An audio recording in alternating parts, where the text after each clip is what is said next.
দুর্বল প্রতিপক্ষ জিম্বাবুয়ে, তাই তো টিকিটের দামও অনেক কম। মাত্র 50 টাকায় দেখা যাবে বাংলাদেশ জিম্বাবুয়ে টেস্ট সিরিজ।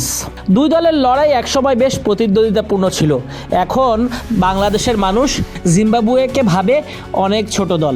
বাংলাদেশের বিপক্ষে 2 ম্যাচের টেস্ট সিরিজ খেলতে তারা ঢাকায় এসে সিলেটে এখন। ক্রেইগ আরভিনের নেতৃত্বাধীন দলটা বাংলাদেশের বিপক্ষে 2 ম্যাচ টেস্ট সিরিজের প্রথম ম্যাচে নামবে রোববার। তবে 50 টাকা হলেই এই ম্যাচ দেখা যাবে। সিলেটের শহীদ তুরাব স্ট্যান্ড, ইস্টার্ন গ্যালারি 3 নম্বর গেট ও গ্রিন হিল এরিয়ায় বসে খেলা দেখা যাবে সর্বনিম্ন 50 টাকায়। সর্বোচ্চ 500 টাকা টিকিটের দাম ধরা হয়েছে গ্র্যান্ড স্ট্যান্ডের। এছাড়া ক্লাব হাউস 250, ইস্টার্ন গ্যালারির টিকিট 2 নম্বর গেট পাওয়া যাবে 150 টাকায়।